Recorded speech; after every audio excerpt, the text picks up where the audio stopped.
ஆந்திர மாநிலம் விஜயநகரம் அருகே சரக்கு ரயில் தடம் புரண்டு விபத்து ஏற்பட்டிருக்கிறது. சரக்கு லைனின் 3 பெட்டிகள் தடம் புரண்டு விபத்துக்குள்ளானது. ரயிலின் வேகம் காரணமாக தண்டவாளத்தில் இருந்து விலகி விபத்து ஏற்பட்டதாக முதற்கட்ட தகவல் வெளியாகி இருக்கிறது. இது தொடர்பான அண்மை செய்தியை பார்த்து வருகிறோம். ஆந்திர மாநிலம் விஜயநகரம் அருகே சரக்கு ரயில் தடம் புரண்டு விபத்து ஏற்பட்டது. ரயிலின் 3 பெட்டிகள் தடம் புரண்டு விபத்து ஏற்பட்டிருக்கிறது. இது தொடர்பான அண்மை செய்தியை பார்த்து வருகிறோம். இது குறித்தான கூடுதல் தகவல்களை நமது செய்தியாளர் கிரண் வழங்கிட கேட்கலாம். கிரண், உங்க முழு தகவல்.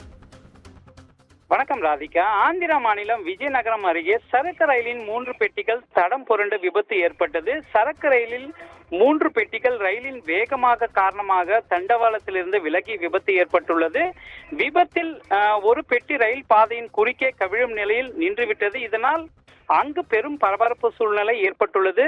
மேலும் அதிர்ஷ்டவசமாக அந்த வழித்தடத்தில் அந்த நேரத்தில் பயணிகள் ரயில் போக்குவரத்து எதுவும் இல்லாத காரணத்தினால் பெரும் விபத்து தவிர்க்கப்பட்டதே என்று கூறலாம். இந்நிலையில் தகவல் அறிந்து சம்பவ இடத்திற்கு விரைந்து வந்த ரயில்வே அதிகாரிகள் அந்த வழியாக செல்லும் ரயில்களை வேறு பாதைகளில் திருப்பி விட்டுள்ளனர். தற்போது தடம் புரண்ட ரயில் பெட்டிகளை மீட்கும் பணி வேகமாக நடைபெற்று வருகிறது.